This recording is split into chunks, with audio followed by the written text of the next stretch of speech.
once believed that when a soul can't rest, a crow can carry it back from the dead to seek justice and put the wrong things right.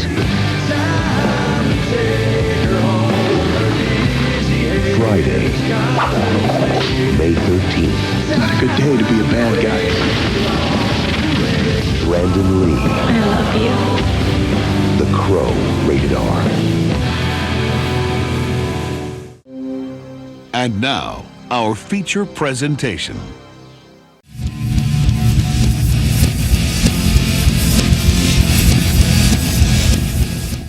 This is where you start the intro with the big empty. No, I really don't, because then we'll have a fucking copyright strike and the fucking thing will come down 5 minutes after I put it up. So definitely not going to start it with the big empty. Boom, chicken bow, narrow, bow, bow, bow, bow, narrow, bow, narrow, bow, narrow, bow, bow, bow, bow, narrow, bow, narrow, bow, narrow, narrow, narrow. See, there you got it. Too much podcasting, Warren. Conversation kill. Yeah, well, that's what we'll do. We'll just mind the soundtrack the entire time because we got hit with like... Hey, the soundtrack's fucking rocks though. No, Too much pasta and my soul's worn thin. or your colon, one of the two. But yeah, that's what we'll do. We'll just sing the soundtrack and then we won't get the copyright. All right, do strikes. helmet now. Time to catch a ride that leaves today. I don't like to drive at night.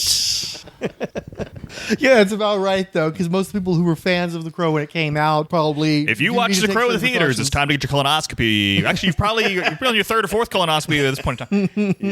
You're backed up and way behind. You're also still waiting for your boomer parents to die to take their home. But they're already going to blow everything before you get to the house. Yeah, they're already they've like refinanced and what is it the Reverse finance. reverse mortgage? Yeah. Fucking what was it? Who was hawking those? Fucking Tom Selleck. Tom Selleck sold you. You got Magnum Blue PI. Bloods. Magnum PI sold you a fucking reverse mortgage. Now you fucking got nothing left to you. Oh, can we play the Magnum PI music? We can't even do that. Dun, dun, dun.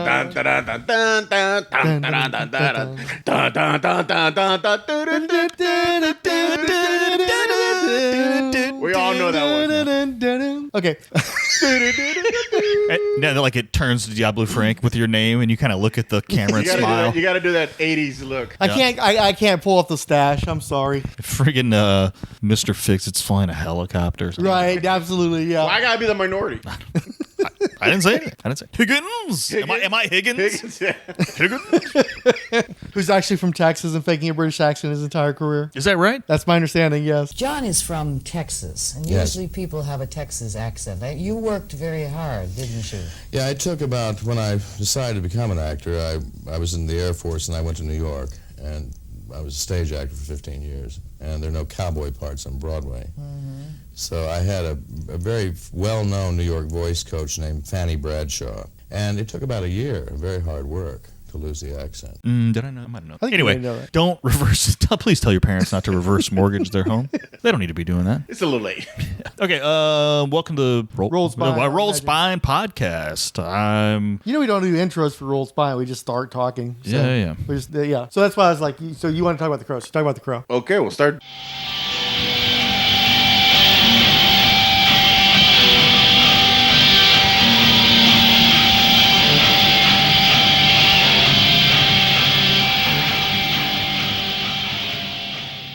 Was it Can I start with Playing Crow? the Let me talk about the Crow. I'm Okay, gonna talk about we'll let him start talking about the Crow. Okay, the original Crow graphic novel. You guys ever actually read it? Yep. Yeah, me too. You know why? Because we were going to do a podcast on it like 7 years ago, and we never did it. So I read it 7 years ago, and we never talked about it. Mm-hmm. You know what? You guys start talking. I'm going to look and see if I've got notes on my phone From 7 years ago. 7 years ago. So where did you encounter the Crow character in the comic books? A T-shirt at a local comic shop that a guy was wearing, and I was like, "Oh, cool clown!" And the guy was like, "It's the Crow, bro." And I was like, "What's that?" And I don't know if it was the first printing or the second printing of the books. Okay. Now, which publisher, though? Was it Tundra? Okay, so that's what I was curious about. So The Crow started at Caliber Press. Okay. And I think it was in like Caliber Presents or whatever their anthology was. And then I think they then spun off into individual issues. And they got, I want to say maybe 4 issues out. And then Caliber was having trouble. And James O'Barr is the person who did the book. And I think he was always have deadline challenge. And then for whatever reason, I think it was just because Kevin Eastman got that Turtles money. And he started Tundra. And it was basically like they were financing artists while they were working on their books. And basically most of those artists fucked them over, essentially. Like they weren't producing the stuff like they were supposed to, or they were just like sopping up the money that he'd set aside for these artists and stuff. Jim O'Barr was one of the only guys who actually took the money and finished the fucking work finally. So what they did is it was 3 prestige format square bound editions. I think the first 2 issues were in the first one, the 3 and 4 were in the second one, and then the third was I think all new material. And so you can definitely see the progression of the artwork over the course of it, because he started that in like 88, I think, and I think they finished it around 91. And you're still talking about the equivalent of about a 6-issue miniseries that took 3 years. So the cool thing is, I had those prestige formatted books. And they had the spot varnish, so it was all black as a matte, and then the central image was varnished. These right here? No. Yes. That is the first trade paperback. Okay, this is what I read. So that is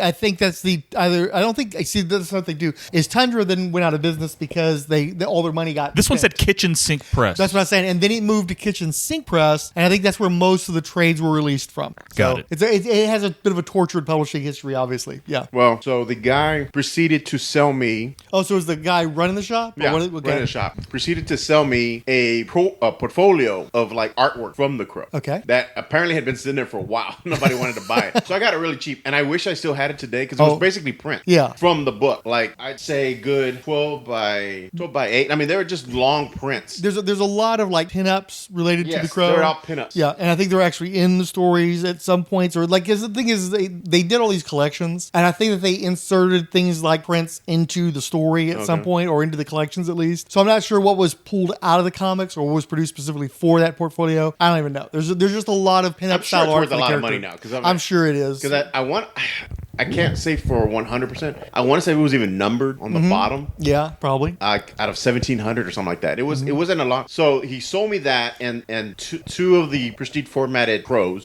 I guess 1 and 2. Book 1 and 2, yeah. Okay. And I remember taking it home, and my uncle, who had reintroduced me into comics, I'll refer to him as Bluto, because he reminded me of the John Belushi character from Animal House. So my uncle Bluto looks at that, and I will always remember, he's like, you know why he wrote that book, right? And I was like, no, why? Because his wife was killed, or his fiance was killed, and this was the way for him to deal with the stress of her being killed. And I'm like, and dude, I fell for it hook, line, and sinker. I believed 100% that this book was his way of getting revenge against those who had killed his girl. I didn't realize it was a drunk driver.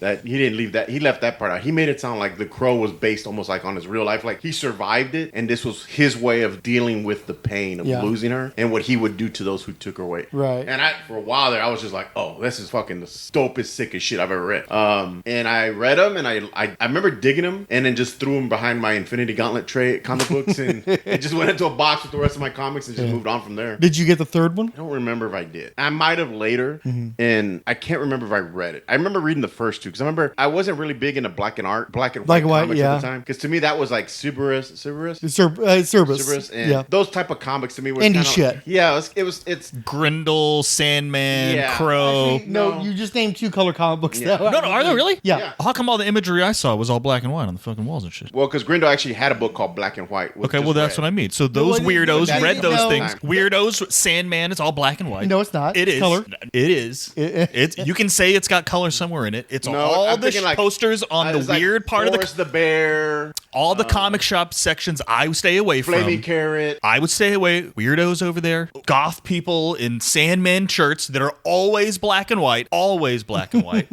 Crow, Sandman, Grindel, that kind of stuff. I guess, you would stay say away from those people. That would be goth, right? Oh, 100%. Crow is goth as fuck. Well, because it's emo now, but back then we called it goth. It's not emo now. I don't think emo's a thing anymore. Emo has been like gone for 20 years. No. Yeah. We are old. So I just remember, I remember reading them, liking them. I thought they were pretty violent. Emos have grandkids now, bro.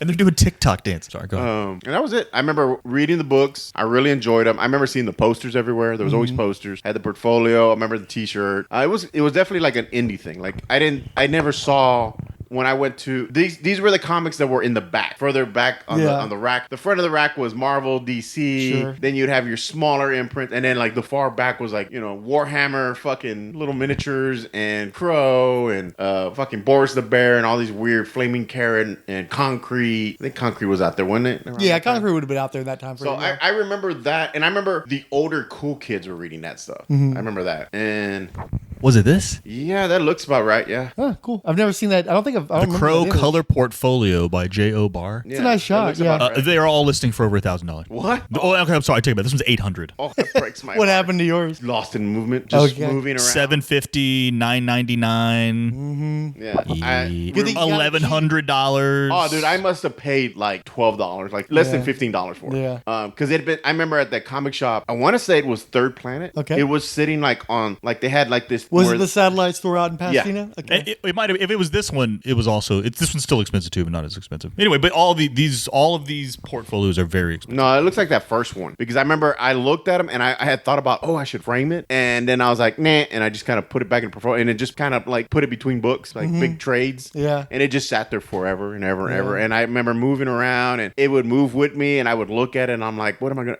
I think at one point, I hope I didn't throw it away. I mean, I could still look. I might have it somewhere. Maybe it'd be a fucking long shot, but yeah, I just remember I really liked the art style. I thought it was cool. Yeah.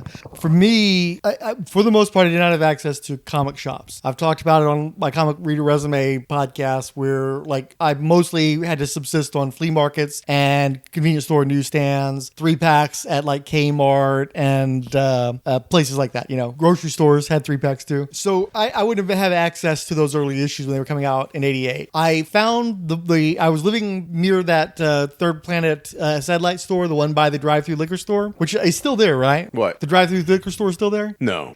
Yes. Yeah, I thought so. But I lived in that apartment complex for probably close to a year, but I didn't find the comic shop until a matter of weeks before we were going to move to Nevada. So I didn't get to spend a lot of time there. I got some memories from there. That was strictly superhero shit, to my recollection, though, when I was going to that shop. Can I sidebar real quick? Sure. I told my kids a story about getting hit by a car in Nevada, and they loved it.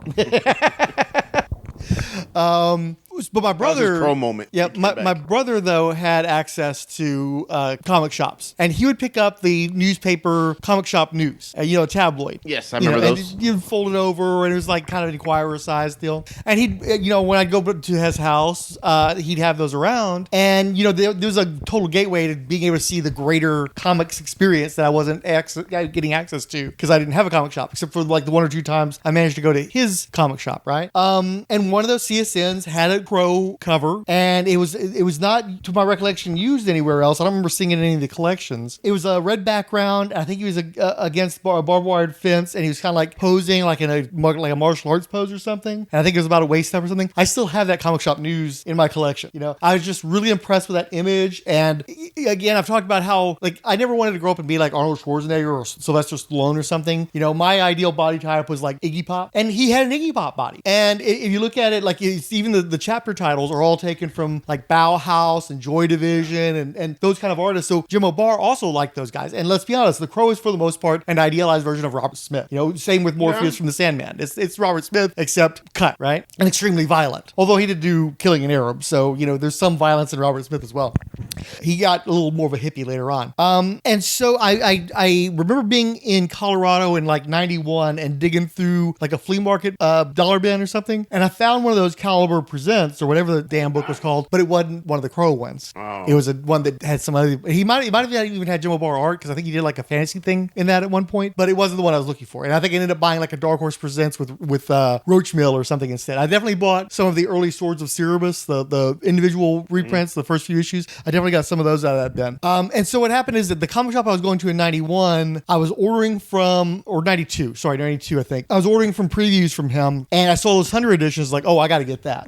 I was hyped to finally get to read The Crow. And I think I got the first issue, maybe the first 2 issues from him direct, and then I moved back to Texas, and I managed to work it out with him, calling him on the payphone, because we didn't have an actual phone, setting up, like, sending him a money order, and getting what he had of my comics that he'd saved. I told him, look, just please hold on to my stuff, and I'll reach out to you. you, and I'll get that stuff from you. And it took me a few months, but I did finally do that. And I think what probably happened is he probably sold what he could of my shit. And then whatever else was there, he like kind of gathered together based on my pull list and gave me a price and shipped that back to me. And so that's how I got the final part of The Crow and got to finish that story. And reading it, even at the time I read it, it didn't live up to what I had in my mind because I'd seen those images from CSN and I love that so much. And I really love the artwork. I to this day, I absolutely love Jim O'Barr artwork. It reminds me a lot of Tim Vigil. I don't know if they influenced each other or if they were common influences and they had a resemblance to one another. Obviously, Tim Vigil was much more detail oriented. His images were all like super worked over, where Jim O'Barr would mostly focus on the figures and the backgrounds would be a little bit more,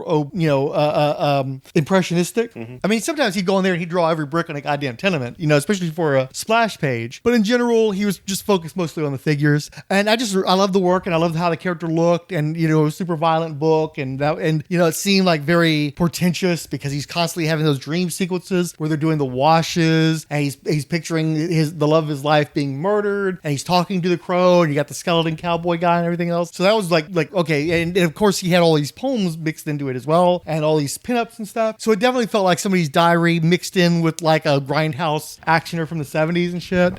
So it was an interesting book and I was glad to have it. And I loved the presentation. I loved how much work was put into the volumes to make them look like it was something elevated. And so that's where I came at the comics from is I got the 3 Tundra editions back in the day. And Mac, I'm thinking you came in a little bit later when it came to the comic book.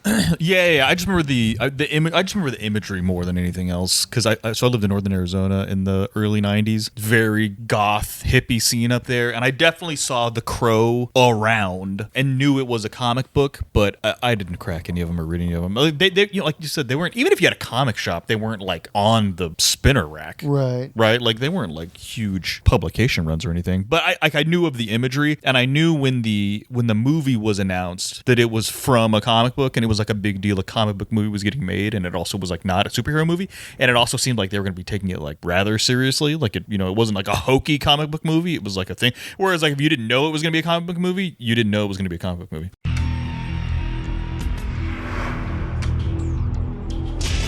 People once believed that when someone dies, a crow carries their soul to the land of the dead. But sometimes, just sometimes, the crow can bring that soul back to put the wrong things right.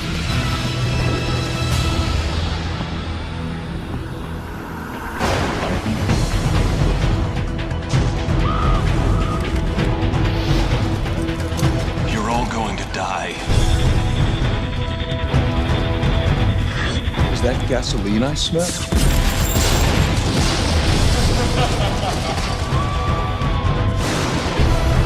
Victims, aren't we all?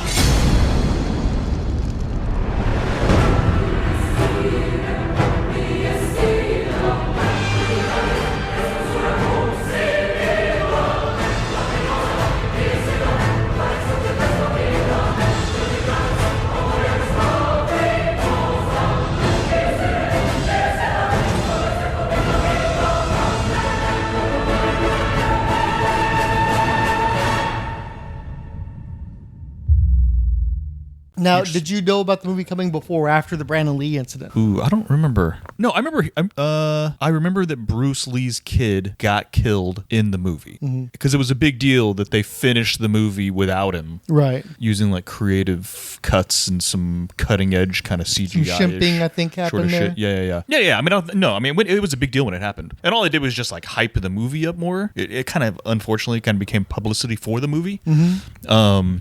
But because everybody was like, because you would be watching and you're waiting for the scene where he died, right? The scene with the freaking awesome techno music where he gets, which I don't think they've ever told which scene it was, and he gets shot an awful lot. I know what scene it is. Oh yeah, it's the one with where he finds Darla's mom with her drug addict boyfriend on the bed. Okay, so I've watched the reenactment of the scene, and it's the one where Brandon Lee's at the end of the bed and he pulls out a .357 and he fires it. And the thing was, it was a cap. I believe they call them cap bullet, but there was a piece of a previous bullet in the barrel. And it shot there's the a barrel. plug. Yeah, There's like plug. yeah. And so it's the scene where Brandon Lee gets his hand shot and he looks through. That's the scene. Was it really? Yeah, because I saw it on, I want to say A Current Affair or one of like those hard copy. It's like one of those shows that came on and they talked about the scene, but they didn't show it. Later on, years later, I saw a show where they were discussing, when he passed away. They're talking about like movies where they had accidents, like the Twilight Zone movie and stuff like that. And they would show footage leading up to the scene, and then they would stop and reenact it. And that was the one they reenacted. I remember watching the reenactment, but I didn't realize it was that scene. I always thought it was that final scene where he's fighting like all the mob or the freaking. It's the one with the boyfriend. But I think that might be because that was my OG brain, right? Thought the movies were shot chronologically, right? Where they're actually, that's the last scene in the movie with a bunch of bullets in it, so he must have been shot in that scene, and then they finished the movie without it. But really, they probably had already shot. Because the CG scenes are the ones where he first comes back from the dead when he's shivering in the rain. That's the used.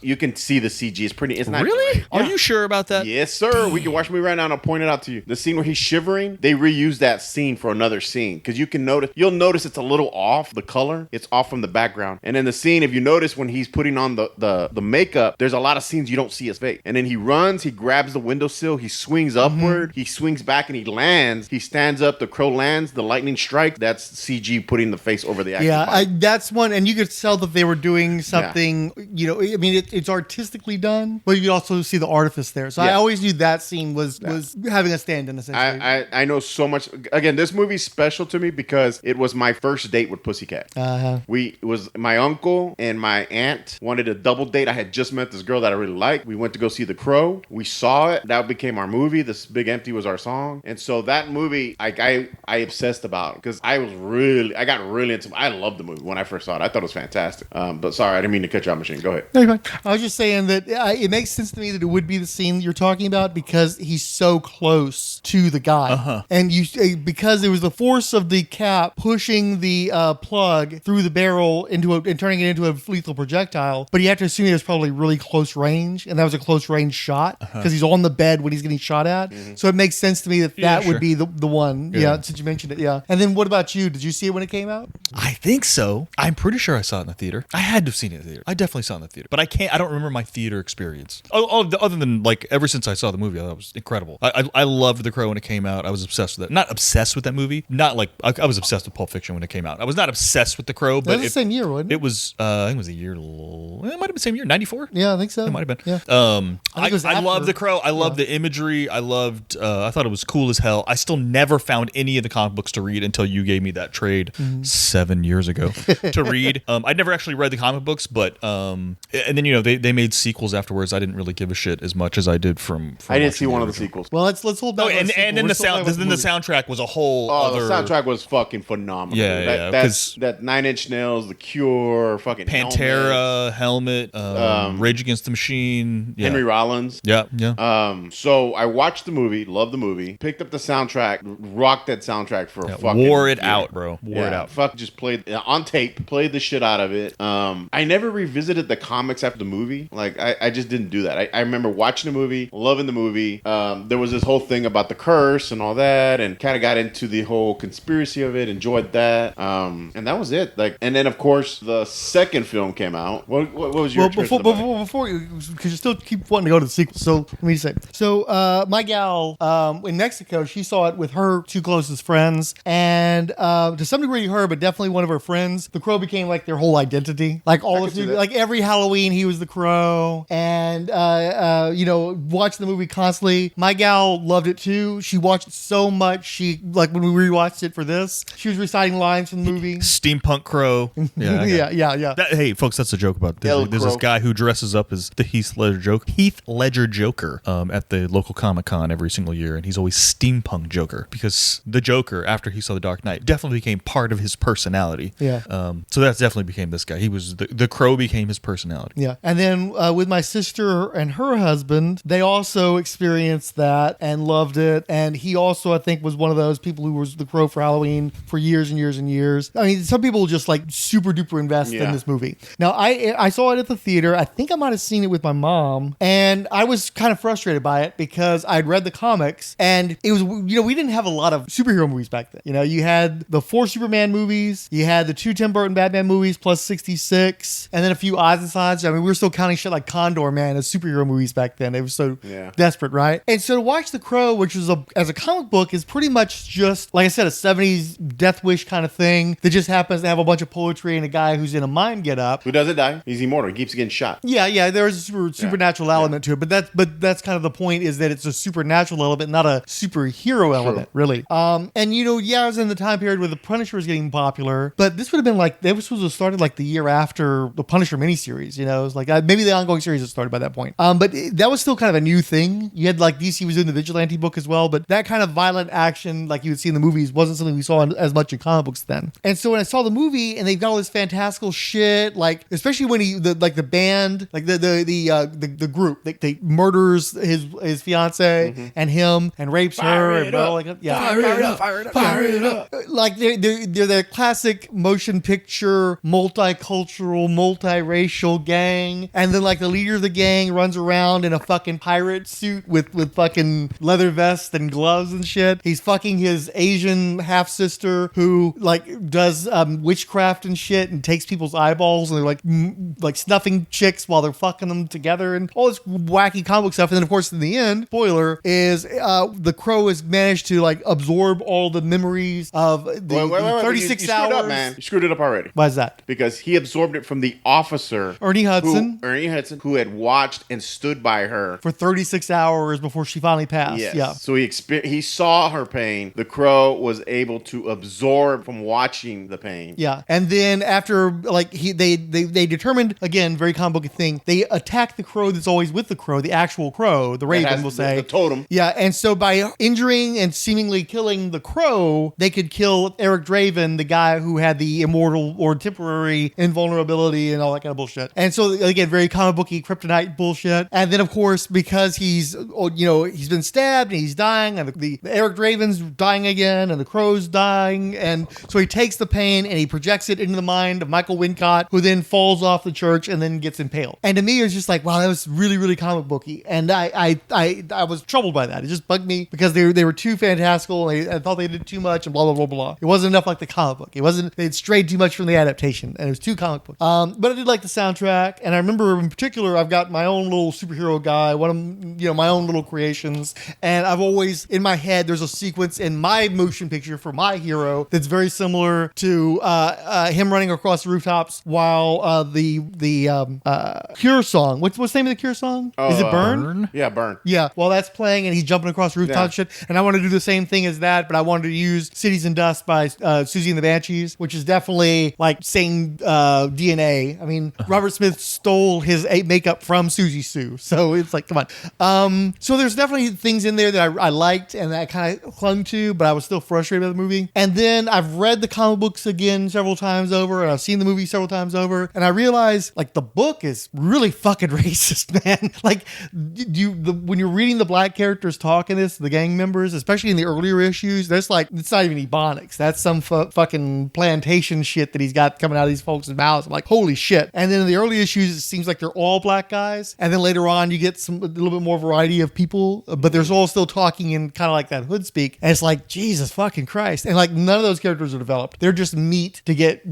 shot and killed. And it's a little weird for me too, because in the comic, he just basically shoots people. It's like, bang, you're dead. Where in the movie, there's more of a Spectre quality, where there's a little bit of an ironic twist to how he's killing them, and he kind of tortures them a little bit and fucks with their heads some. He's having fun with it. That wasn't so much in place in the comic book. And especially in my last rereading, I'm realizing that pretty much all the poetry was from somebody else. So it's just him drawing stuff and then adding somebody else's poetry. But isn't there like a thing about angels dancing or? Yeah. Angels dancing on the head of a pin or something? Yeah, how many angels could dance on the head of a pin? Okay. They did take the bit. I do remember that issue, the comic. I remember that page. They also, probably the best line in the movie is when he's taking the mom of the girl character. Oh yeah, and he takes out all the... And he manages to draw all the heroin out of her, and it like seeps out milk-like out of her veins. And he's explaining to her that mother is the name of God's in the lips and hearts of children. Yeah. And that's a great line. But you read the comic book, and the little girl is much younger, and she's barely in it, and he doesn't know her before he comes back from the dead. She's just a random girl that he decides to help out. Because it can't rain all the time. Yeah, it can't rain all the time. So like the movie did a much better job of like establishing this girl as an older girl who had a relationship with Raven and Shelley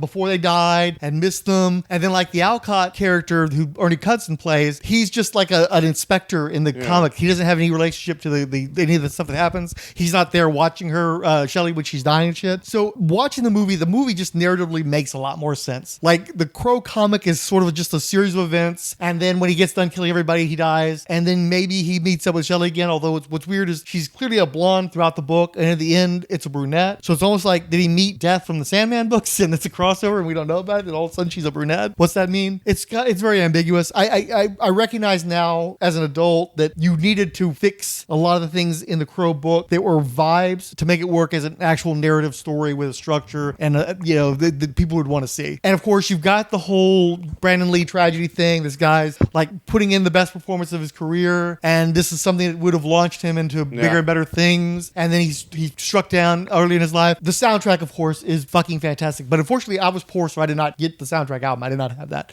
I didn't have access to that until a few years down the line. I think my brother had it, and I maybe listened to his some. But I didn't really get to listen to the Crow soundtrack until late in the 90s, early in the 2000s, like with any kind of repetition. I knew the songs that were on the radio. Dead Souls was on the modern rock station a lot in that time period. The Joy Division song that Nine Inch Nails covered. I didn't hear the Burn as much. Oh, I did. On the radio. Big Empty was on all the time. Big Empty, though. Big Empty was huge. Like, Stone Temple Pilots were known before the Crow soundtrack. They'd done Plush. Yeah. They'd had a number of Creep. I think it already come out by that point. All the stuff from the first album or two, right? But then Big Empty came out, and it was huge. Oh, yeah. And then they did the fucking MTV Unplugged, and it was huge again. Yeah. So that was a monster fucking hit. Still one of my all-time favorites. Top 10. It's a great song. I like. We're Stone Temple Pilots fans. And I would argue Stone Temple Pilots apologists. What is the deal with people hating on Stone Temple Pilots? Why don't they ever give them the credit? It's because of David Spade. Oh yeah, explain. I don't know about this. There was when he was doing Weekend Update, he made one joke about Stone Temple Pilots' new album, blah blah blah, and he goes, "Oh yeah, I liked them better when they were called Pearl Jam," and everybody clowned on Stone Temple Pilots after that, calling them like Pearl Jam, even though no, let's be honest, there's a little there's a little like on the a couple songs on the first album that you could call is Pearl Jam adjacent, but the problem is Pearl Jam doesn't sound like that anymore, and Stone Temple Pilots immediately didn't sound like that. Right. They're completely different bands, right? But they couldn't get. I think David Spades even talked about it, where he was all like, "It was like a bullshit joke," but like he kind of felt bad because it actually hit a little bit of Stone Temple Pilots' career for. But then Stone Temple Pilots fucking took off. It didn't actually hold them back at all.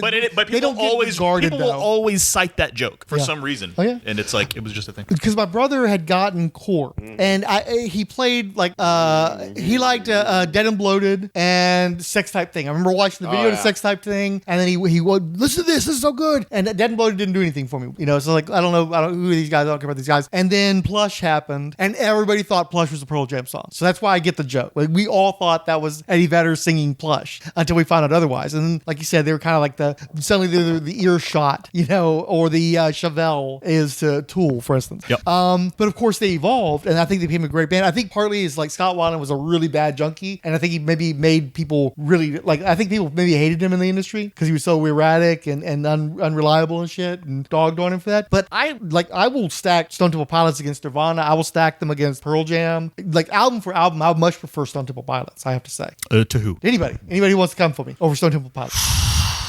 It's hard to. I mean, Stone Temple Pilots had the opportunity to have a full career before Scott Weiland died. Yeah, Nirvana got cut off. They got cut short. Yeah. So I can't. I'm not going to do that. But I do listen to Stone Temple Pilots more than I do Nirvana. But there's more to listen to. Well, right, but they also had a chance. Like Tiny Music doesn't sound anything like Core. Right. And people hate Tiny Music. Tiny Music was like a bargain bin staple. They're dummies. No. And that's a great album. I love that fucking album. It's probably I know your favorite is Purple. I think mine is Tiny Music. What's your favorite Stone Temple Pilots? Core? Okay, yeah. I can see it. I like the original. Yeah. So Core is the closest to kind of in that Alice in Chains vein too. So that makes sense. Yeah.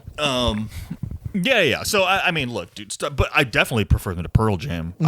Pearl Jam turned into like fucking Neil Young folk music or whatever. I got no problem with Neil Young either, but that's just not my thing. Whereas and then even what was the side project with Guns N' Roses? What Velvet Revolver? Even Velvet Revolver's like pretty good. Got some pretty good tracks too, dude. He's just really good. And if definitely Velvet Revolver was better than post / Guns N' Roses. Guns N' Roses, yeah, sure. Absolutely. And then what do you call it? I mean, Scott Weiland is just, I don't know, something about him that I can't. I'll listen to anything Scott Weiland. Yeah. You listen to, I love his voice. Listen to any of his Doors covers. It's incredible. Or their Zeppelin cover, the Dancing Days. Like nobody can touch Led Zeppelin, and then you hear Scott Weiland do it, and you're like, oh shit, dude. Their cover of Dancing Days is really good. I'm not saying I prefer it, but it's like, okay, you're allowed to cover Led Zeppelin. Nobody can cover the Doors. Well, again, you're allowed to cover the Doors. Like that. That's the Jim Morrison is there in his voice weirdly, right? Whereas like I'm not listening for Eddie Vedder to do covers. I mean, I don't care. Yeah. Like, and his cover of Last Kiss is horrible. I think I know it was a hit. I think he was right to try to like stop that from distributing. I like the song. Hate his cover. Even flow. But I don't want to turn this into Eddie Vedder cast. So, but no, yeah.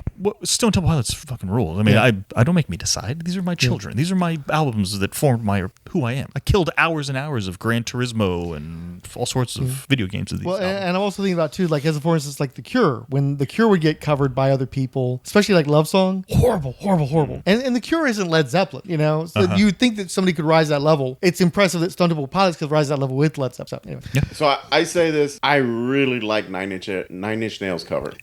Fucking Dead Souls is awesome. It's better. It's better. It is better. I'm sorry. I know you got the whole mystique about the guy killing himself again. We've got a lot of that going on with this goth scene bullshit. But that guy's voice never really did much for me. I only like. I love Transmission, and there's songs that work. Love Will Tear Us Apart is great, but when I get into the albums, there's a few songs here and there that I like, but I'm not gonna listen to a whole Joy Division album. I like New Order better than Joy Division too. I'll be honest with you. Yeah, I do like New Order better than Joy Division. Slap the shit out of you. Anyway, I do like Joy Division's version, but Nine Inch Nails is just fucking like it's next level. It's kind of like what Johnny Cash did to Trent, right? Where he took her and he's like, it's mine now. I'm gonna take this song and I'm gonna elevate it to godhood. Nine Inch Nails version's better. I don't care. Look, I don't mind. I agree. Yeah, I don't. Yeah, listen to him play it on piano and sing it live. Forget you. I love Johnny Cash, but it's not. I knew that was coming, but had to throw it out there. I fight people over this all the time. Well, we're all three Nine Inch Nails people too, so you know. So again, these are great songs to have on an album. Henry Rollins, you know, we all enjoy. So anyway, so Pantera was on Helmet, dude. Helmet don't get enough love, man. Helmet is properly rated. Fuck you. Helmet's Great properly. first album. I was listening to Helmet this morning. Helmet's properly rated. They took everything away from him. They thought he was just a memory.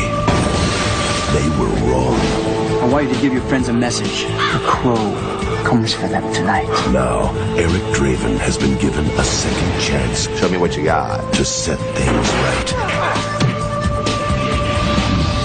Were you like an angel? You're too angry to be an angel.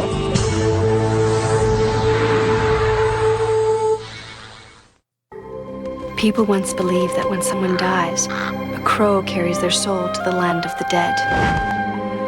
But sometimes something so bad happens that a terrible sadness is carried with it, and the soul can't rest. Then sometimes, just sometimes, the crow can bring the soul back to put things right. Things can never be right. My soul will never rest until we are together again.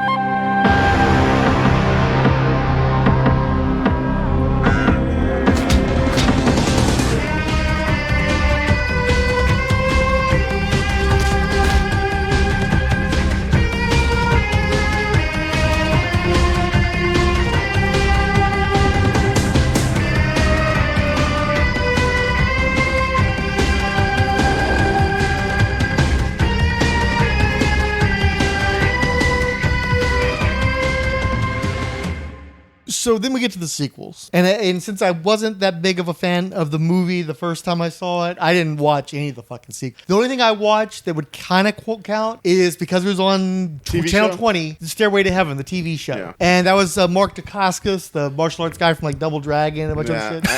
He was on Agents of S.H.I.E.L.D. I saw Salvation. Yeah. But don't go to not Salvation yet, though. So tell me about Stairway to Heaven real quick, though. Did you watch any of those episodes?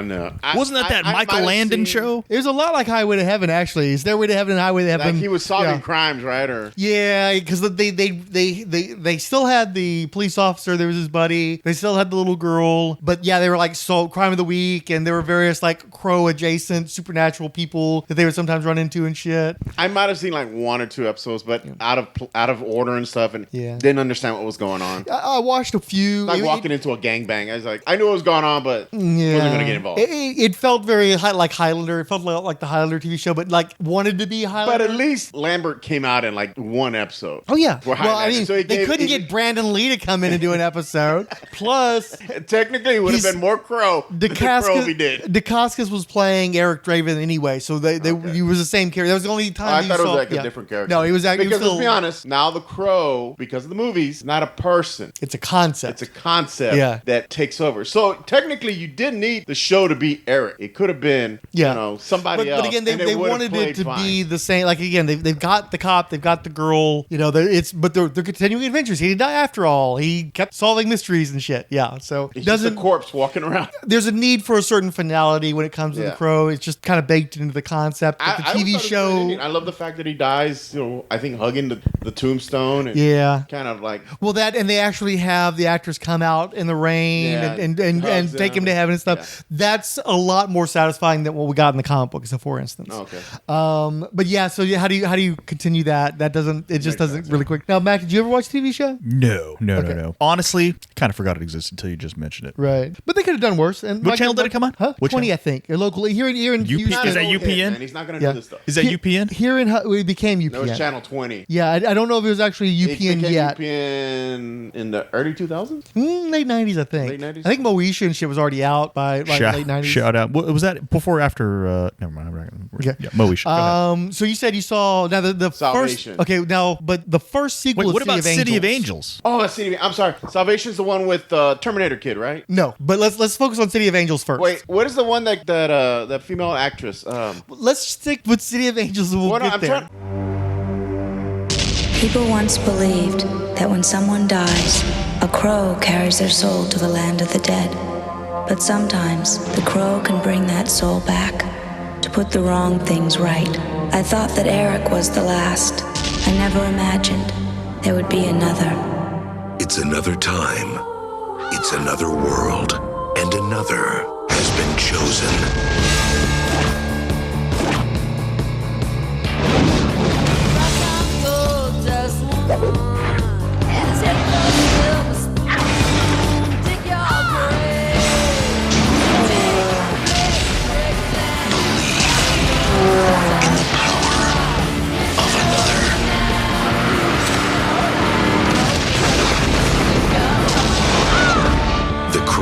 City of Angels. So City of Angels is the one that has Mia Kirshner. Mia Kirshner was in this movie called Exotica, where she was a dancer, and then like an adult dancer. And then later on, she was on The L Word, a bunch of other stuff. And what was notable about her, she was super pale, she was super thin, and she had these crystal light blue eyes. Is that the one about the father and the son? Yes, that's the one about the father and son. Okay. Vincent Perez City of Angels. Okay, I got to mix up then. It's in Los Angeles, but it's like in the future. Because the Mia Kirshner... Very Road Warrior. A little bit, yeah. Because what was weird with Mia Kirshner is I was watching the movie, I'm like, I bet the first draft of this... Hey, you know who wrote The Crow, City of Angels? David Goyer. Your guy Goyer, bro. No!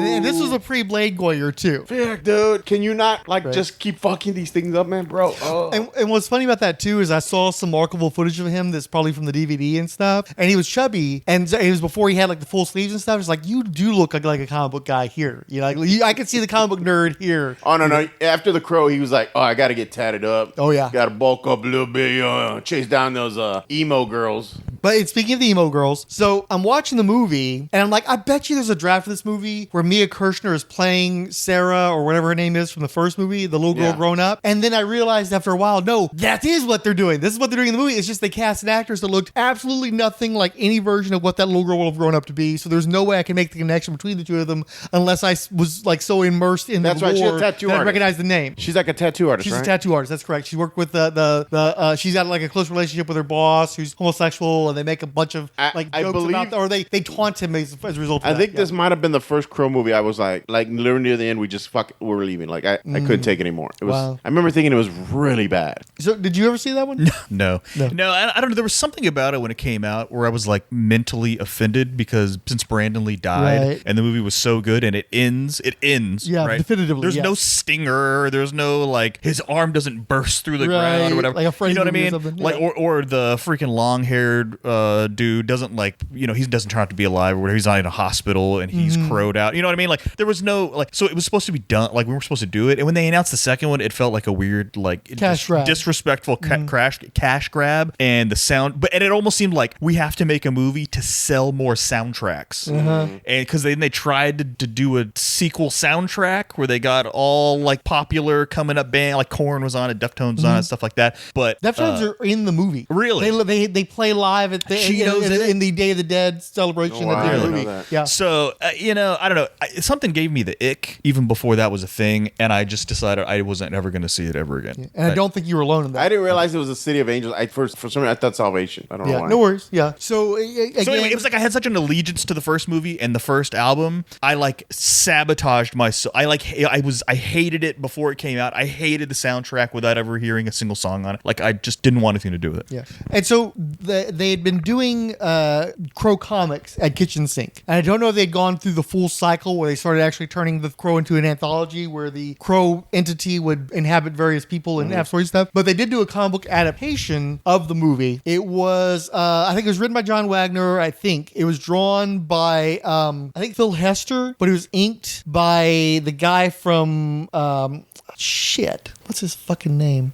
Dean Ormstrom, the guy who does Black Hammer, okay? It looked like dog shit. It's horrible, okay? But they have Tim Bradstreet covers where he's doing photo accurate likenesses of the actors and stuff. The covers are rad. Then you open the book and it's like, holy shit, this is awful. And they did that one in color to boot. And they kind of needed to make it in color because if you just had the line art, I don't think you could even like understand what was going on. It was so bad. But they spent the money on the color. It's like, this is you should not have wasted your money on the color on this shit because you're going to the hole on this motherfucker. And so of course that story is you've got a father and son who happen to witness a gang execution. Vaguely remember that. And they decide, okay, well, we're gonna have to kill these two as well. But because they're like sadistic and they're cartoon villain people, they have to torture them first. And they kill the son in front of the dad, and they kill the dad, and they throw them off a pier and in chains. And so the Vincent Perez Crow, I don't remember the fucker's name. I ain't gonna try to do that shit. He like gets loose of his bindings, and then he rises up out of the water, and he's actually like levitated up out of the water, screaming, and water's dripping off him and stuff. And he climbs up on the dock. Meanwhile, the Mia Kirshner character, who again is the little girl from the first movie, she's dreaming about this shit happening, and so she goes to him and finds him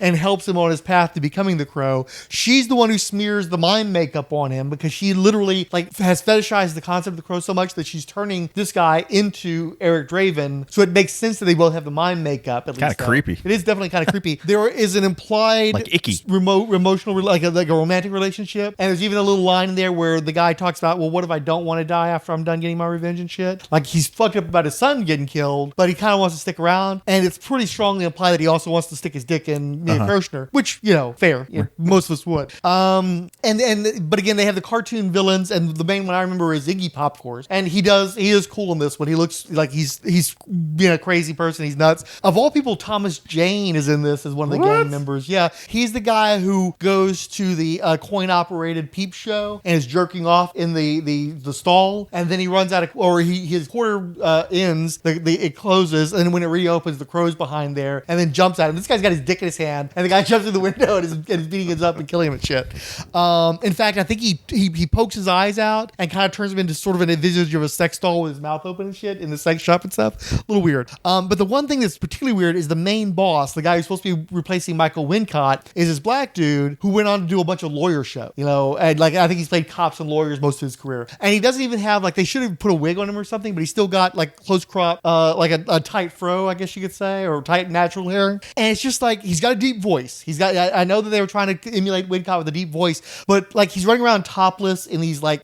harem pants and shit, and it's like, you are not the dude you're pretending to be. Like he totally looks like a lawyer who's trying to cosplay as the goth drug dealer Richard guy. Brooks, who spent 3 years on Law and Order. So exactly.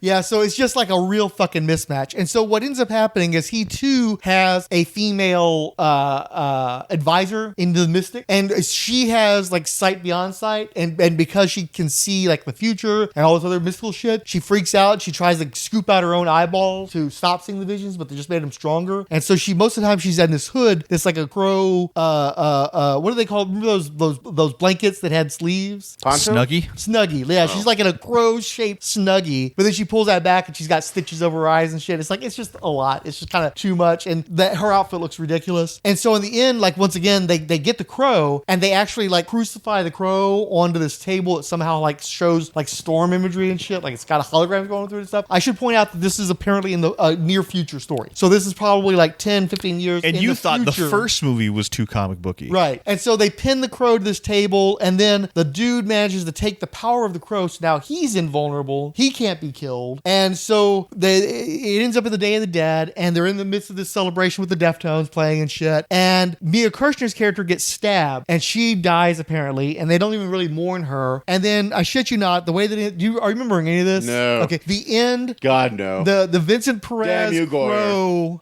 does a crow punch. He manages to summon all the crows in the city and send them hard nugget, and then and they basically chop the black dude to pieces until he's like a skeleton with their beaks flying through him. Finish him. It's like the Morbius bat punch or the Dracula Untold bat punch, but with the crows. It's a fatality, dude. They turn into Mortal Kombat. So he croaked? Yeah, he croaked. There you go. And birds of a feather. Vincent Perez was apparently a murder of crows. They literally mentioned, do you know what a group of crows is called? A murder. Oh, yeah, they do that. That is the most Goyer was I was just. about to say, dude, that's so Goyer. Goyer was in his own peep room writing that line, bro. Oh, yeah. That Thomas Jane moment for Goyer right there. And it was literally in the Thomas Jane moment. That's true. But yeah, Vincent Perez was apparently like mostly known in French cinema. This was going to be his big Hollywood debut.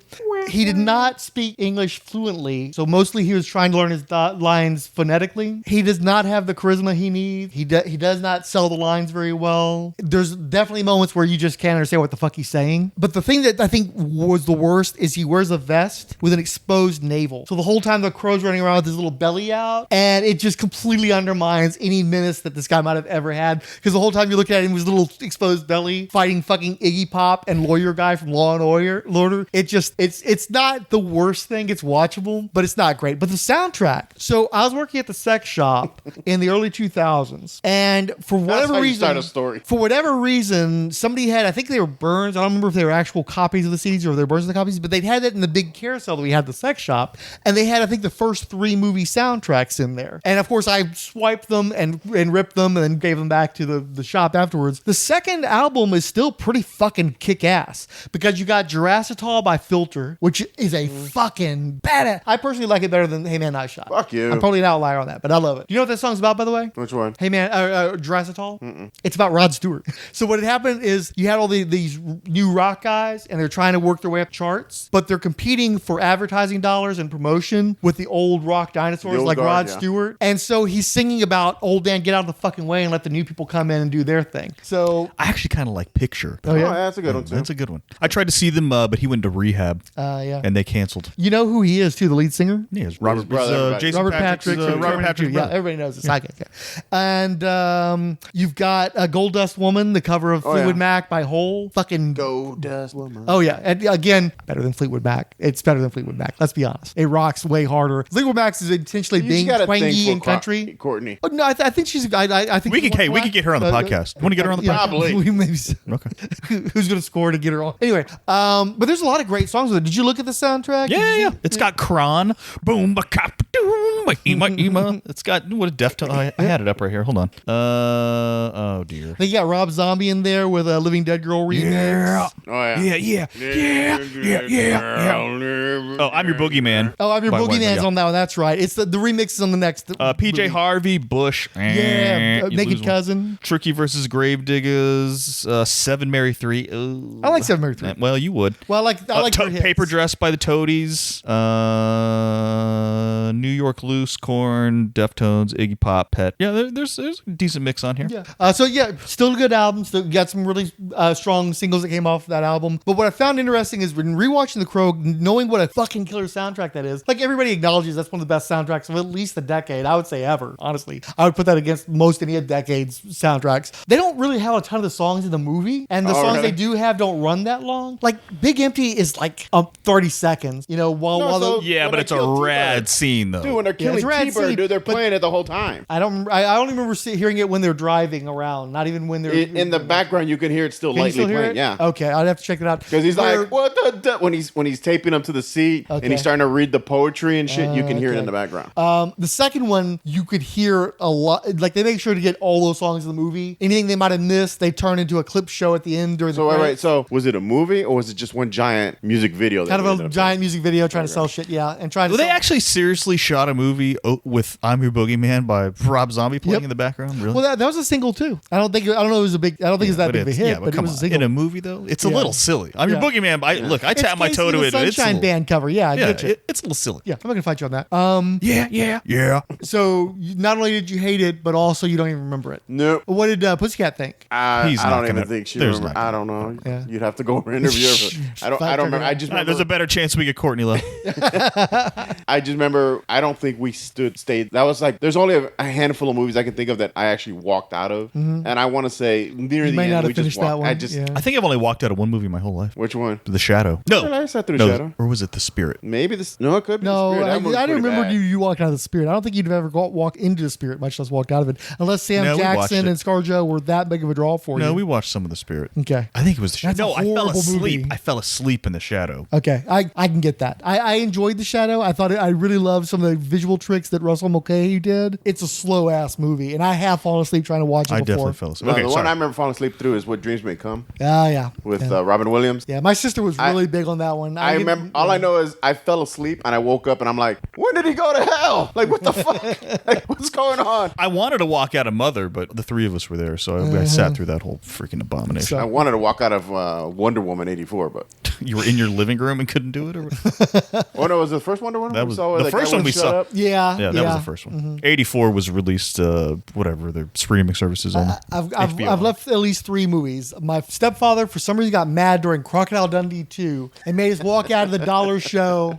You know that dollar show. And then the second one was The New Mutants. During COVID, we tried to watch The New Mutants at the drive-in. I could see that. Yeah. Well, no, what happened is she didn't know that the battery was bad on her car, and it was summertime, or it was hot. It's Texas. It's hot 10 months of the year at least, and you couldn't run your engine while you're watching the movie. You had to turn it off and have the AC running that way. And we didn't have the battery power, and so we were losing the audio of the movie. We were hot, and we just finally gave up and drove away. And then we just tried to watch Black Phone 2, and there was like a 4-year-old or younger right behind us asking about seeing the Freddy Fazbear. Is this the Freddy Fazbear? Oh, this is scary. Oh, where is she going in there? Narrating the fucking shit, asking questions the whole goddamn movie. Meanwhile, the rest of her family has a full-size bag of chips. They're rattling the whole goddamn time. And then there's a row of like 8 to 10 teenagers ahead of us who are narrating, oh, this is so scary. Oh. And they're talking like normal voices while they're doing the shit. So finally, we just like, okay, we got to go. We made it like 45 minutes. So that's the 3 that I can think of off the top of my head that we walked out on.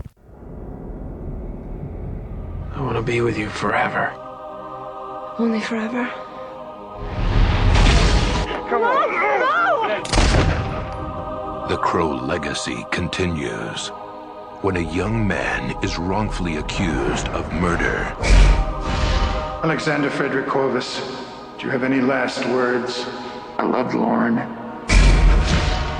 I'm innocent.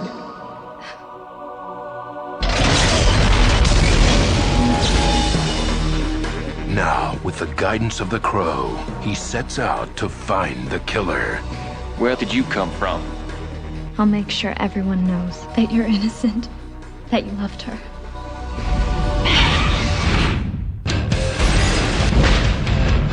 What do you want? I want to know why. I can't be alive, not without you. Eric Mabius, Kirsten Dunst. The Crow, Salvation. So the next movie is Salvation. Okay. That's the one with the fucking Terminator kid. Nope. No, really? No. So The Crow Salvation has Eric Mabius. Do you remember him? Okay. And the girl from Spider-Man. Kristen Stewart, yes. Fuck, I saw this movie. I hate myself Not Kristen right Stewart. now. Not Kristen Stewart. What's her name? No. Help me out. Mary Jane Watson. Yeah. Kirsten Dunst. Kirsten Dunst. I was like Kirsten Dunst. That movie fucking up. But that one, luckily, I saw on video. So I didn't see it in the I don't know if theater. that got a proper theatrical release. They had planned for it to get a theatrical release, but I don't Okay. know if it actually did. That one, I want to say we went to rent one movie, and it could have been The Crow. I was trying to rent it, and they gave After me its that one back. after its distributor canceled the intended wide theatrical release due to the Crow City of Angels' negative critical reception, The Crow Salvation was released direct to video after a limited theatrical run. So I want to say that we were renting The Crow, Yeah. and that was actually in the box. Oh. And I want to say we started watching it, and I remember Kristen Dunst coming out, and I'm like, well, maybe it'll be better. Well, this was pre-Spider-Man too, so she Yeah. was like the chick from Bring It On or something, right? no. Interview with the Vampire. Interview with Right, Vampire, yeah. but she was like a little girl in Interview with the Vampire. Yeah, but that's what she was known for. Yeah, fair. But I just remember, I want to say we finished the movie, but I couldn't tell you anything except that she was in the movie. And I think she had a back tattoo. Nope.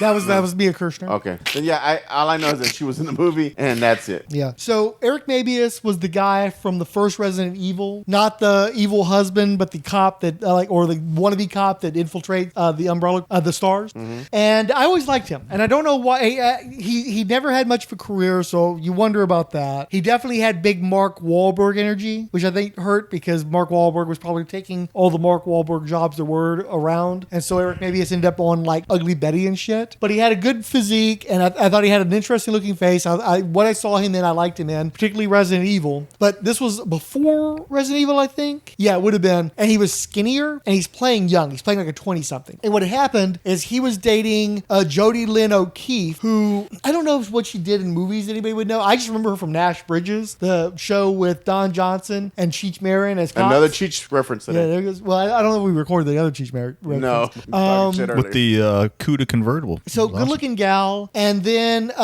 they have a number of familiar faces amongst the group of bad guys, or would become familiar faces. Like Walton Goggins is one of the bad guys in this one. Shout out to Walton Goggins. And so what makes this a twist is instead of it being a gang, it's actually corrupt cops. And it Don't remember any of this. yeah, Jodie Lynn O'Keefe's family, which includes Kirsten Dunst as her sister, which those two are not related. And then the dad is the dude who plays the smarmy reporter from Die Hard, and he's the guy who Yep. has no dick in Ghostbusters. Yeah, so he's like And the Real dad. Genius, he's the bad guy in Real Genius, right? It's been a while since I've seen Real Genius. That's on you. I mean, that's on you. That's on me. I agree. You've never seen Real Genius? No, I've seen Real Genius. I've seen it since like 1985 or so. Whenever. But that's on you. Yeah, but that's on you, though. That's on me. That's on you. That's on me. It's a Val movie.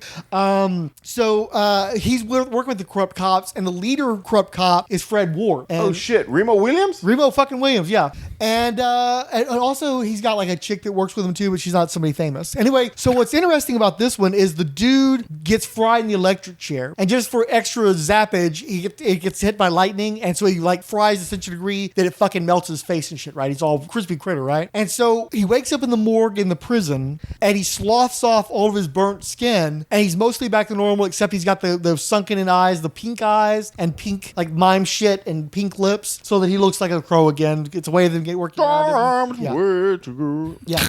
And so he's looking for the murder of his gal by the cops, and the cops are also trying to cover their trail. So like some of the people they had who were witnesses, they're killing off because they don't want their scheme to unravel. They murder this chick. I'm your boogeyman, your boogeyman. Turn me on. And dun dun dun dun. It doesn't have the same ring to it as Big Empty. It's not the same as Big Empty. Much, man.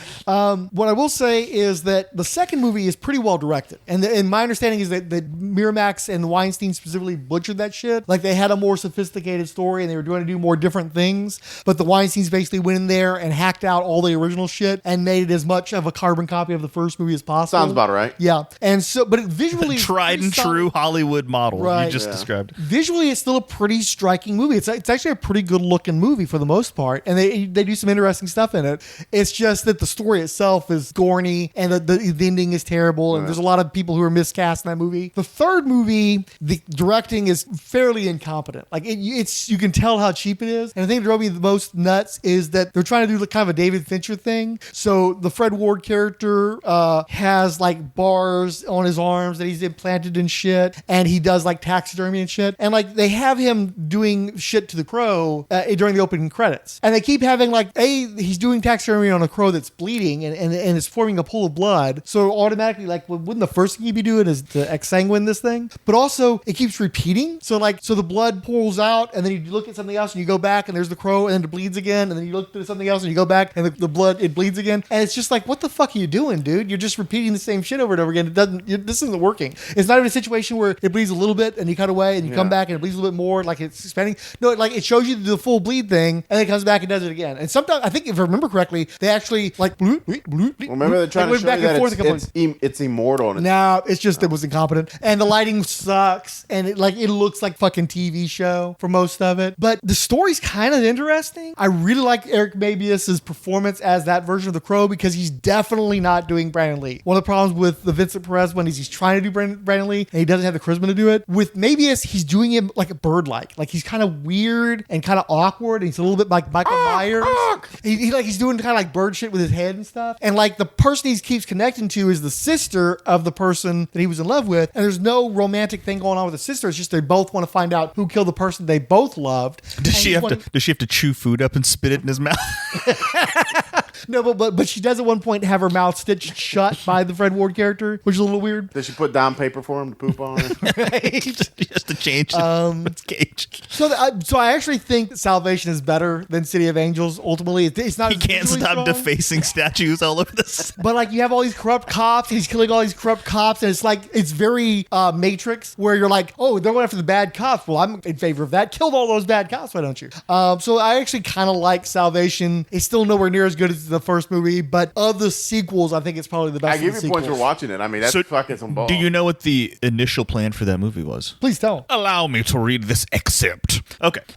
Initial development on a third Crow film was announced in August 1997, when it was announced that Rob Zombie would be making his directorial debut of The Crow 2037. White Zombie covered Casey and the Sunside Band hit I'm Your Boogeyman dun, dun, dun, for the soundtrack Crow City of Angels, and after seeing Rob Zombie's work on the video he produced for the song, Edward Pressman offered Zombie the opportunity to helm the third Crow film. Was this before or after House of a Thousand Corpses? I mean, it says it's directorial debut, okay. So I think... Yeah, I guess so, okay. Yeah. Had the film been made, Zombie planned to shift focus and tone from the revenge angle of the previous two entries to a more horror-based approach, of course. Yeah. The film would have began in 2010, the distant future, 2010, when a young boy and his mother are murdered on Halloween, of course, by a satanic priest. A year later, the boy is resurrected as the Crow. 27 years later, unaware of his past, he has become a bounty hunter on a collision course with the now all-powerful killer. While producers responded favorable to Zombie's proposal for a third Crow film, the producer Pressman ultimately decided it wasn't the best fit for a Crow film and was better served as a standalone work. Zombie himself spoke on his frustration with the experience, spending 18 months working on the film, often dealing with the indecisiveness of producers who, according to him, would change their minds as to what they wanted on any given day, which ultimately led to Zombie leaving the project. Sounds about right. I guarantee you that a Rob Zombie Crow movie in that time frame would have probably been pretty interesting. Probably more interesting than Salvation was. But I do like Salvation okay. Now, as I mentioned, Kitchen Sink was doing a cycle of miniseries with various creators. I know, like Alex Maleev, I think, did one of the miniseries. Phil Hester, in his own proper drawing style, not butchered by Dean Ormstrom, did a miniseries. At one point, I know Jamal Barr came back and did one set in the Holocaust, where a Jewish victim is resurrected and goes after the Nazis, which a lot of people, I think it was called Hunting the Wolves, and a lot of people were like really pissed off about it because they thought it was in really poor taste. Yeah, and this, if I remember correctly, was I want to say it was before Mark Miller did the thing with Wolverine where he kind of does something similar and goes after Nazi guards in World War II. Did you follow any of that shit? No. Okay.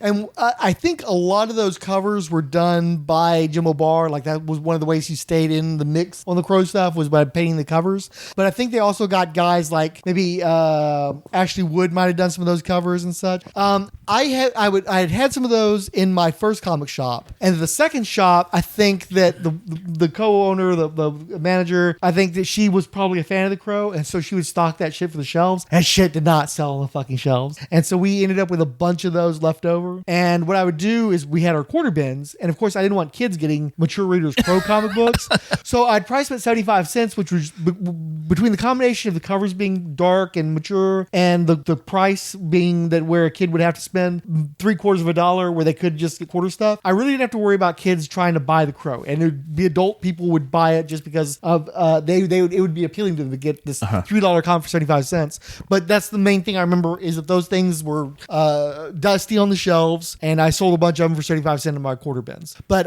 they definitely influenced the Crow movies, and in fact the fourth Crow movie is apparently based on one of those graphic novels. It's called Wicked Prayer. In peace with our love. I love you. You will always be in our hearts. You hear me? I love you, Jimmy! In times like these, when our community is divided, there isn't much people on either side of the world to agree on. Except that nobody likes you, Jimmy Crowder. it's important to remember the old stories. Anyway, ancient lover. I always liked you, kid. Should just stay on your side. My son's dying flame. She doesn't deserve this. I peer into the darkness. Please! Do you take hold? Do you take land? Satan's gonna walk in my shoes. Sorry. We're told that when someone dies, the crow carries their soul to the land of the dead. Then sometimes, the crow can bring that soul back to put the wrong things right. Didn't we kill that guy? I feel that you have awakened a sleeping giant. He's not the same one he used to be. You stole the keys to Daddy's car, but you can't handle the horsepower. Let's wash off that squat. What's the difference between me and you? You want to be Satan or what? Make me the fucking Antichrist!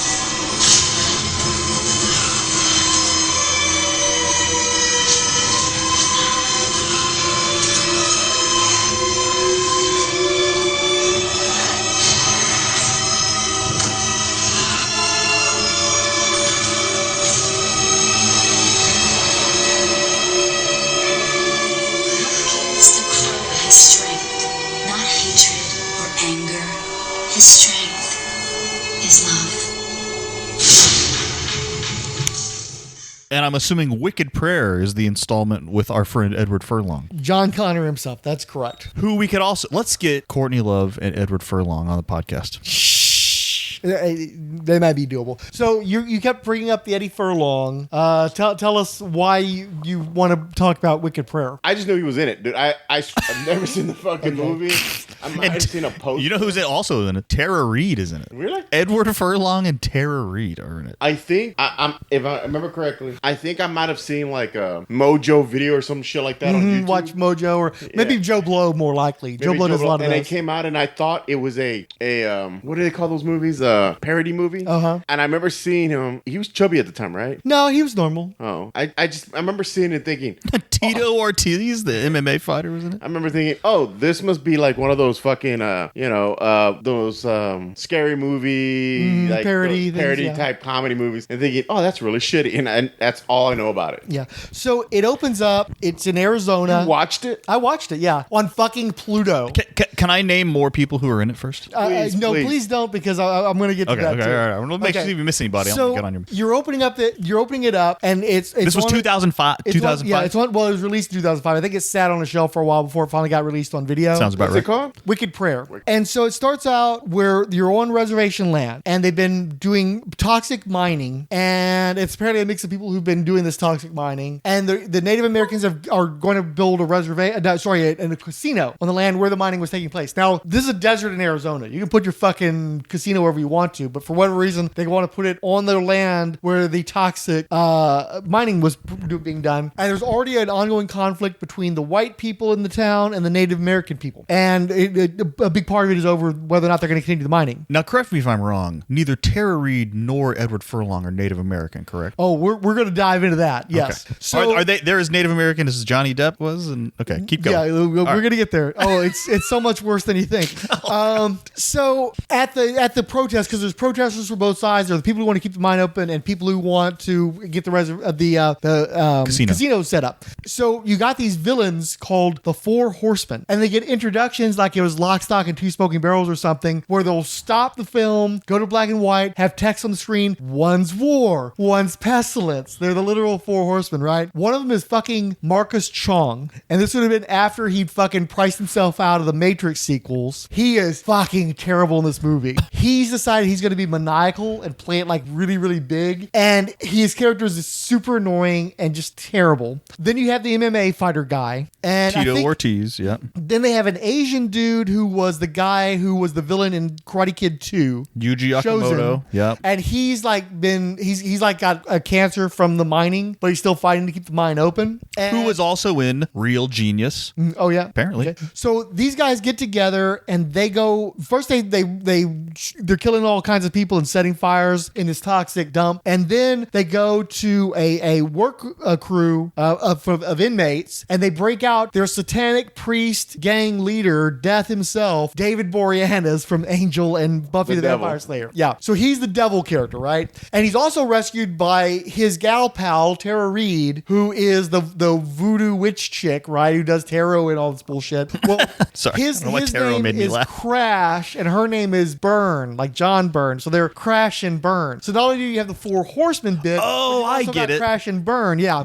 And so they go to a church where they're like pull a priest out, they cover him with gasoline, and they pretend they're going to light him up on fire, but for some reason they don't. But then they go to this town where they grew up in. Eddie Furlong had done jail time because he had killed a Native American as a white dude. Now, is this in real life or is this in the movie? No, this is in the movie. Okay. Although we don't know what happened later on in his career. Things might have gone astray. So he's dating Emmanuel Shariki, who is the leader of the Native Americans and the person who has the sight, can see the future and dreams and mystical shit and everything like that. Emmanuel Shariki, not a Native American. Okay. And I don't know, is she like, what is her background? Is she like Middle Eastern descent or something? So she's Canadian.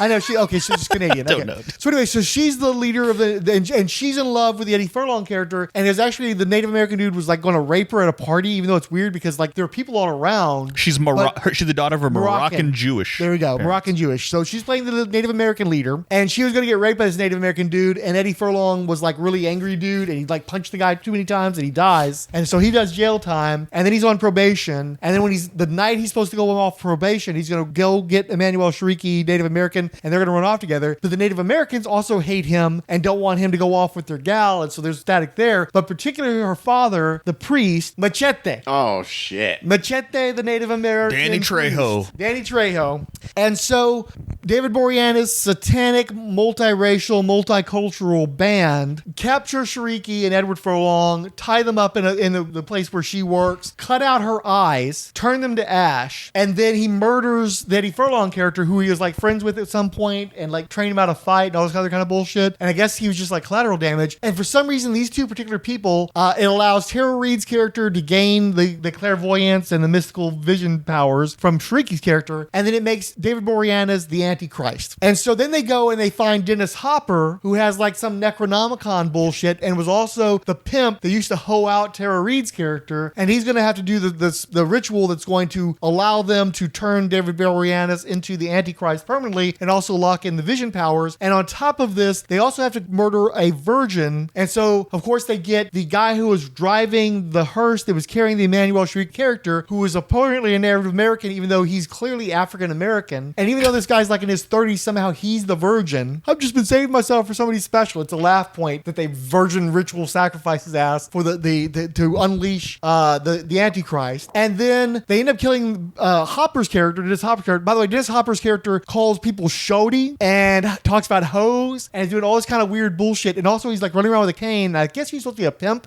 but instead he seemed like he was arthritic because he was like super stiff for some reason. And so then David Boreanaz gets the Antichrist in him, and so that's when he decides he's going to also be maniacal along the lines of the way Marcus Chung is. So he decides he's Jack Nicholson as the Joker now, and he starts doing all this maniacal bullshit. And then they have to like he has to marry Tara Reid's character and fuck her in a graveyard before sunrise for them to keep their powers. And in the meantime, there's all these battles with the Native Americans who have to be convinced that Eddie Furlong isn't the killer of the girl, even though these satanic guys have been running around killing scores of quote unquote Native Americans. Every single one of these people is Latino. Clearly Latino. You got guys in fucking gang outfits and shit, like fucking cholos and shit. You got literal cholos in the mix. They're all quote unquote Native American. So they finally convince Danny Trejo that this guy really is the Crow. So he takes off his shirt and his now quite doughy body with the tattoos involving a woman wearing a gigantic sombrero. He starts doing his Native American rain dance to bring the Crow back to life. Man, he is indigenous. Okay, sure. And surrounded by the cholos, they're all doing the Native American dance to resurrect the Crow. Is it the Crip Walk? Yeah. And it's literally, he just puts his hands out like this and just starts waving his body fat around. This is the dance. It brings back the Crow. So then they're all in the graveyard, and Eddie Furlong and David Boreanaz are doing wire work flying at each other. It reminds me of Wolf. I think it's the Mike Nichols movie where James Spader and Jack Nicholson are bouncing on trampolines at each other. It's that bad. And they have a big fight, and then, I think at some point Eddie Furlong's character says something about nevermore, bitch. Some shit like that. Raven? That's a raven, not a crow, idiot.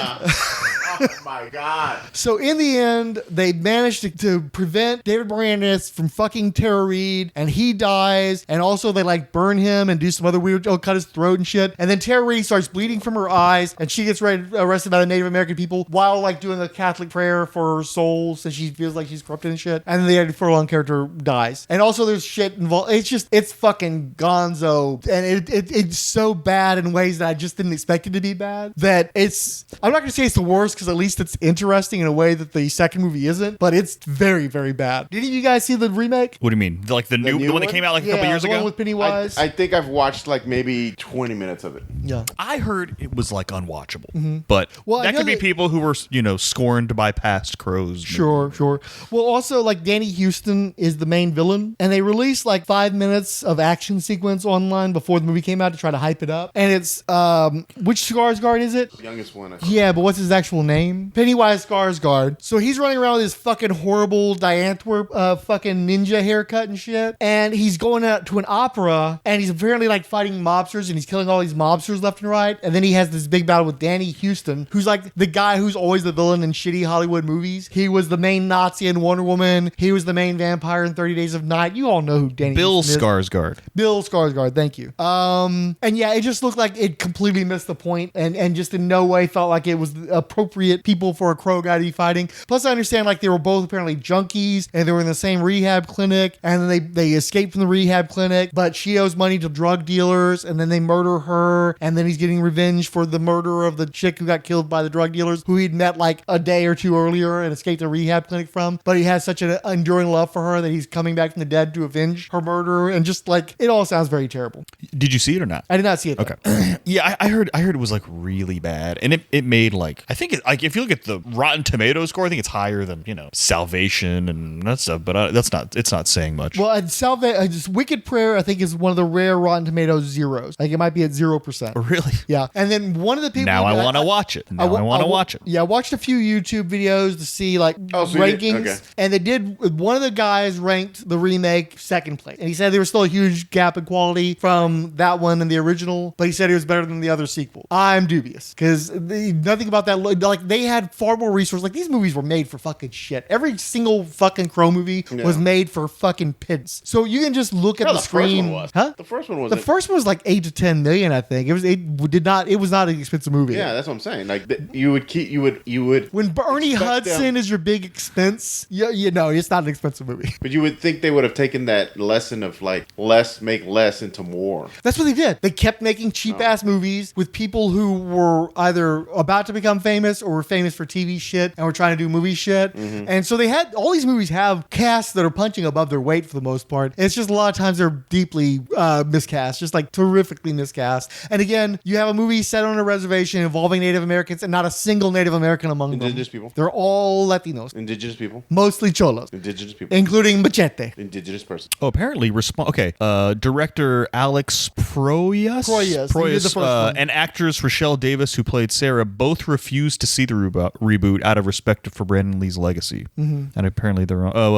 Proyas dismissed the reboot as a cynical cash grab, quote unquote. Sophia Sheenas, who played Shelley in the original, also expressed her disappointment in the reboot, while Ernie Hudson, who played Sergeant Albrecht, expressed mixed feelings.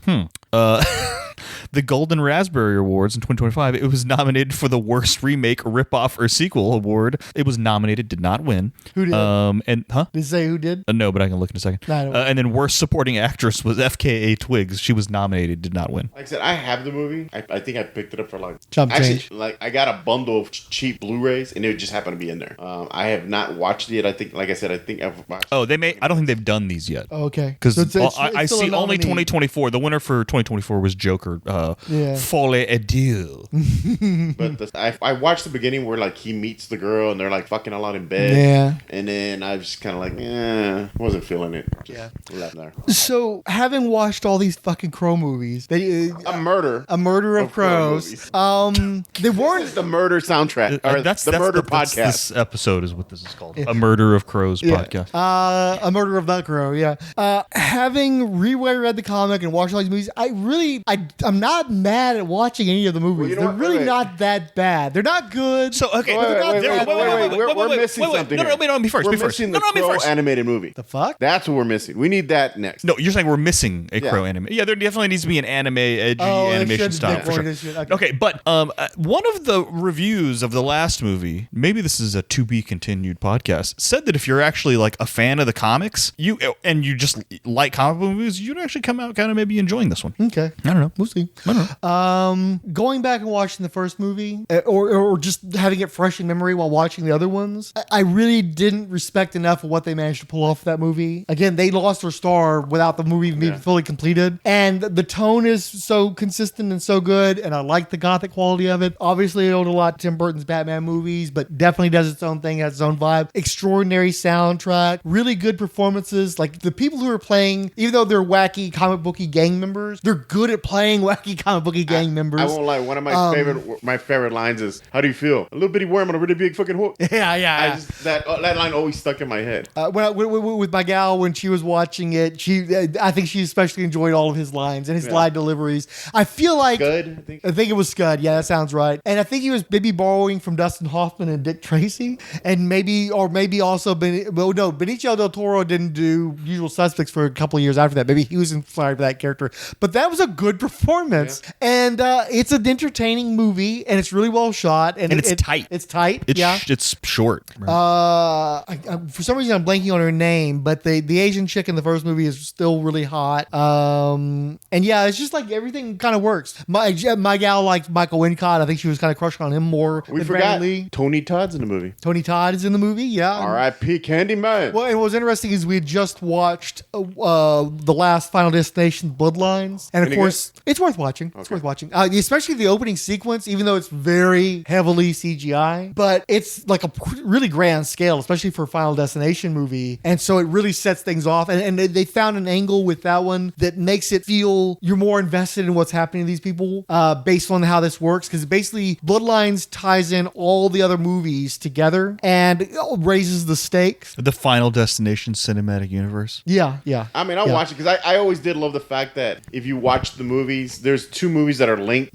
Like the end of one movie, when you watch it, you come to realize, oh shit, it's literally the beginning of the second film. Oh yeah. Well, then Ali Larter is in the second movie too, and she's like. Do you know I've seen none of those movies? Really? You never saw the first one? No. Me and him and Pussycat watched it on DVD when it was first hitting rental over at his mom's place, as I recall. Yeah. I remember everybody was terrified of driving behind any kind of trucks with large logs. That was the second movie, though. Yeah, but still, there was. I remember the one thing about those movies was when you walked into a room, you'd be like, okay, what in this room could kill me? Like, oh sure, yeah. It was that mind game you'd start playing. Like, if I sit down here, what's gonna fall over? Paquita does that in every room every time she walks in. It's like, and it's not because of the movies. It's like just her. That's who she is. Every time she walks in the room, she's doing that shit. It reminds me of those workplace safety videos they make you watch or whatever, where some klutz walks into an office and like a whole fucking ream of paper falls off the top shelf and hits him in the head or whatever. Where is the ligatures? But anyway, so Tony Todd is in that one. And of course, it's the last one he's going to be in because he's since passed away, and he passed away before it was released because they haven't acknowledged for him. And of course, he was cancer, and he's fucking rail thin. Like you can barely recognize him in that last role. And because he knows the end too, he gives his character an opportunity to wrap things up. Yeah, I heard about the speech. Yeah, so that was good. But also, like, we've seen him at con, and I didn't ever get anything from Tony Todd because I like Candyman okay, I like the Night of the Living Dead remake okay, and that was the main point because the one time I went to Living Dead weekend, they were celebrating 90, so they had a bunch of the actors from 90. So she kind of knew who he was, but she didn't know he'd passed away. She didn't know that. She didn't remember initially that, oh, we've been around this guy. And in particular, she saw Neil Adams as her like nemesis. Like for some reason, she just had a hate on with Neil Adams. It was always like giving him stink eye, and he was always kind of like was aware of her, like kind of look at her back and stuff. Like, are you seriously insinuating the late Neil Adams and your girlfriend had beef? Oh, my girl had beef with him. I don't think it was reciprocated, but he seemed to be based on her. She was like aware of his presence because she was always giving him kind of stink eye. Well, he passed away, so she was looking for a new nemesis because she enjoys having a nemesis apparently, and so she tried to make it Tom Savini because she didn't like how he interacted with me at the Texas Frightmare weekend the first time I met him. But then he was nicer the next time. But what was also interesting is she was hanging out at his table for, like just around like while I was doing stuff, and he comes up to her and asks where Tony Todd was, and she's like, I don't know. She didn't know who Tony Todd was, right? But she remembered the name because she's got that kind of fucking memory, and so she finally put together, oh, that was the guy that Tom Savini was looking for at that show that time. So it's all connected. So Final Destination of you. Yeah. Back to the Crow already. Back to the Crow already. We were wrapping it up, and then Murder of Crows. Yeah. So I respect the movie a lot more now than I did the first time I saw it, and I'm not as been out of shape about it. And also, I wish that Jim O'Barr had produced like hardly anything else besides The Crow over the course of his career, because I still really love his artwork. And the main thing in revisiting the original story that I enjoyed was just such great visuals, and I still love the look of the Crow and the way he draws that character and the motifs he would incorporate into his pinup art and shit. And also, it's one of the only poems I have I memorized. I do conjunctions, but you got that one line where he's like, it's a Raymond Chandler evening and the end of someone's day. I'm standing in my pocket. I'm slowly turning gray. I remember what I told you, but I can't remember why. As the yellow leaves are falling in a spiral from the sky, there's a body on the railing that I can't identify, and I'd like to reassure you, but I'm not that kind of guy. It's a Raymond Chandler evening and the pavement's growing wet, and I'm lurking in the shadows because it hasn't happened yet. Ooh, very nice. I like that one.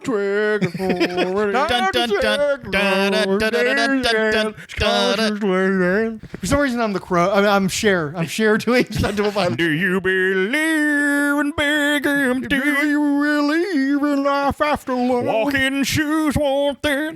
But I don't that think actually kind of works for the Crow, though. Now that I think about it, they're strong enough. Oh, what is the other one? The Indian song that she sings? Oh yeah, half breed.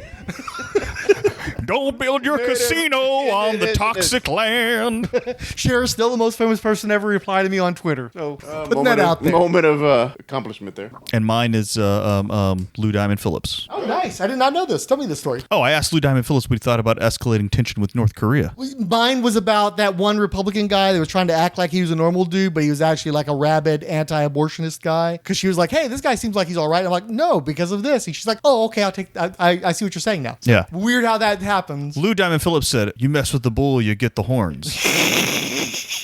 And also, again, tying it all Filipino, together. by the way. Who plays a Latino guy. Yeah, so it all comes together. Richie!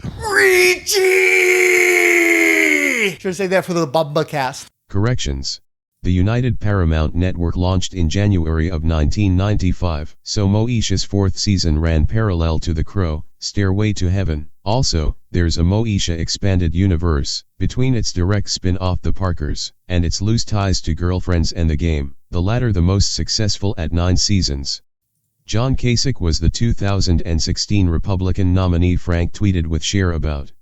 As it turns out, Raymond Chandler Evening isn't a poem, but the lyrics to a song by Robin Hitchcock and the Egyptians. Jim O'Barr was really bad about failing to make attributions.